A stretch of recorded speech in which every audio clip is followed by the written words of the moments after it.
Good evening and welcome. It's a lovely Wednesday night, and we're here to do what we love doing best, and that's taking you on a trip across the world of sport. A lot is lined up for your viewing pleasure tonight. My name is Yemi Adebayo, filling in for your regular Uncle Toyin Bitoye, who's stuck in traffic as we speak. Hopefully, he'll join us before the show comes to an end.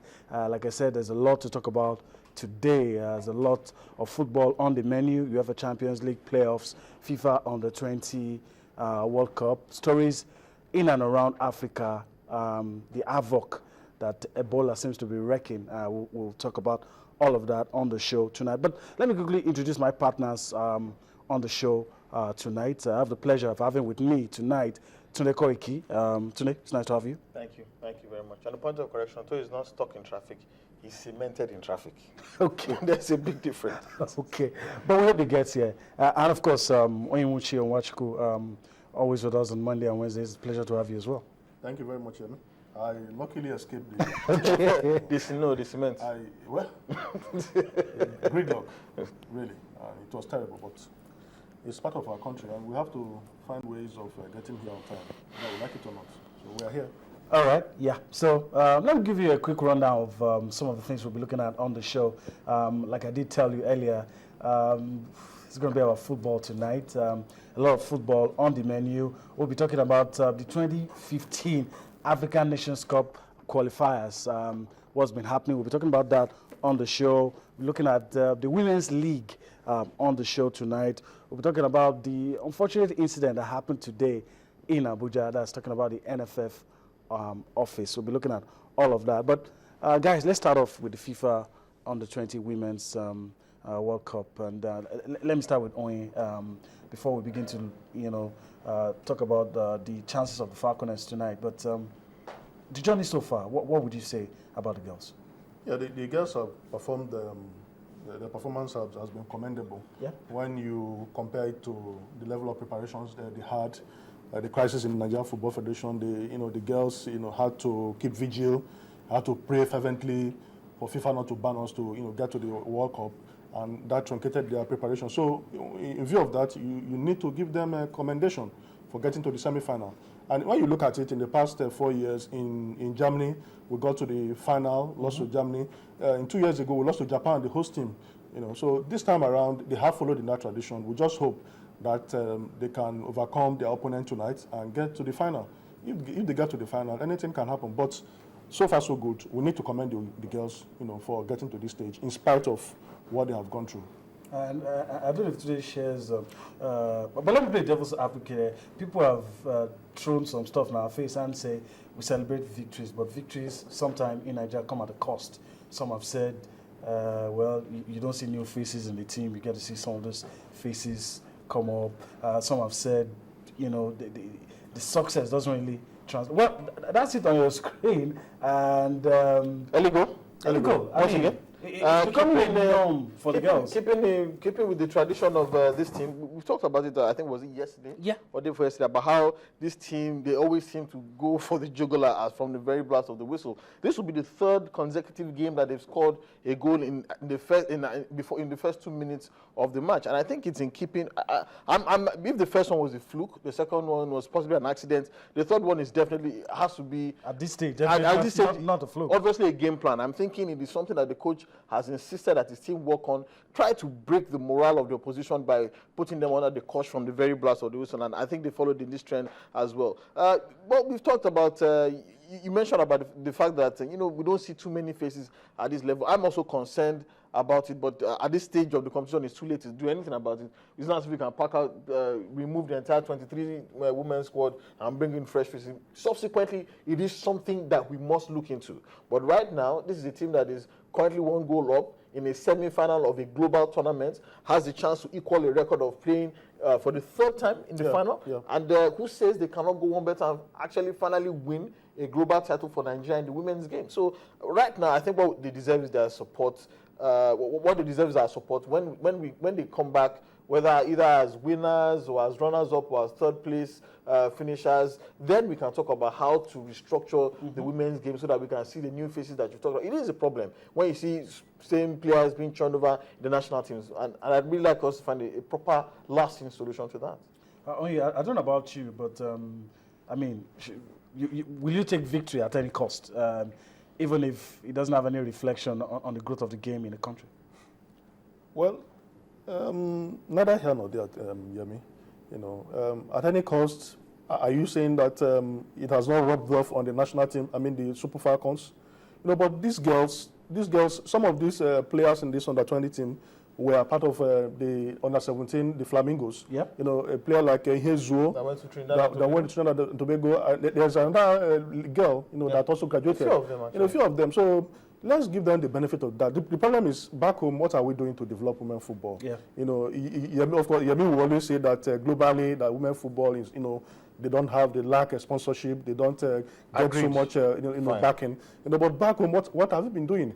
We have a league where, you know, you see about 10, 20 walkovers in a season. It doesn't all go well for this. Yeah. So we need to come back and look at it critically. What do we need to do to support these women playing football? Because if not, we keep on seeing the same faces. I think we should go beyond the league, because it has been shown globally that it is very difficult to get sponsors to sponsor the women's football. They've tried it so many times in America. The United States are probably on their fourth or fifth trial of a women's league. It's just kicked off in England now, where this is the second season of a professional league. If it's not working properly in the United States and in England, what guarantees do we have that it's working? So I think we should look beyond the league system. Let us go to the schools, to the grassroots. Let us have national competitions. You know, for women's team, put it in the school curricula. There should be secondary school competitions, whether at the state level, zonal level, national level. It should also be a major part of the Nipoga and the Nuga games. So that is where we can begin to look for fresh talents, you know, who can feed our national teams. I'm thinking that we should go beyond this league system that has not borne any fruits. And if we continue to invest in these, other forms of competition, then we might even find, you know, some kind of answer to our problems. Because let's be candid, an NFA that is more interested in, politics, and is not interested in the development of the game, whether for men or women, we won't get any answers there. Okay, I think the question has been answered. You know, I was trying to play devil's advocate for some who have said, look, some of these results don't really translate into much when you don't see new faces and you know the state of the league in Nigeria. But from the guys in the studio, there's enough to be optimistic about. But let's go back to the game, guys. And it's still 1-0 in favor of Nigeria after 8 minutes. And there's a piece of history that some will not like us to mention at this stage. The coach of the Falconets with North Korea doesn't seem to always have it right at the under-17 level. That is. Before our last game in the quarterfinal, you know, Peter Dedebo, the present coach of the Falconets, you know, when he was with the Flamingos twice, he couldn't go beyond the quarterfinal. And he felt it was just now he has done it. So records are there to be broken. Well, all you need to do is to have the belief that you can do it. They are in a tournament where everybody is given equal opportunity to play. On the night, 11 aside, 90 minutes. If you up your game, same size of pitch. So you have every reason to get to the final. So that jinx for me is a mental thing. You know, when you believe that you can do it, you have the players. The girls are doing well. Aziza Toshuala, Courtney Dike, very fast player. So he has everything going on for him, and perhaps this could be his moment of glory. If he gets to the final, who knows? He can win the trophy and goes on to win. All right, so let's go about the second semi-final. Germany and France, two heavyweights, and I don't know. Where do you think the pendulum will swing today? That I honestly cannot tell you.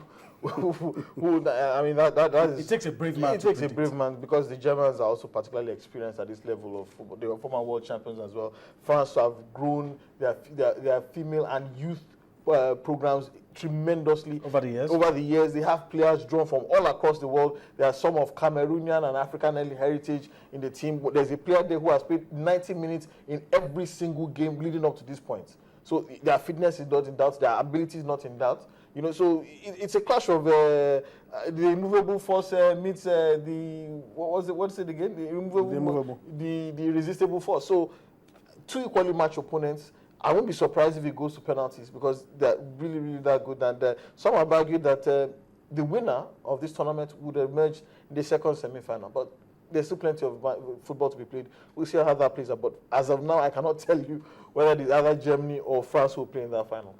Okay, let's look ahead of ourselves a little.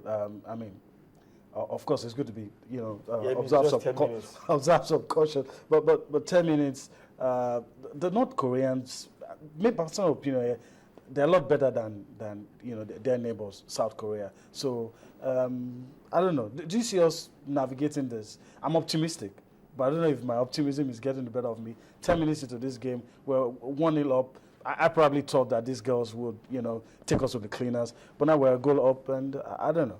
Yeah, just permit me to talk about the Germans before I answer your questions. I think what has been going on for them, the same lady, the coach that took them to the tournament, the title in 2010 when they hosted, has been there, for the past 4 years. So that continuity is there for them. They have a structure. The coach knows the players, and they know his style. But for the Falconets, I think each time they have gone ahead like this, they have won the game. They've gone on to win. The good thing is that Dedebo, admonished his team before this game that they should play as a unit. That he discovered that the North Koreans play as a unit. You cannot single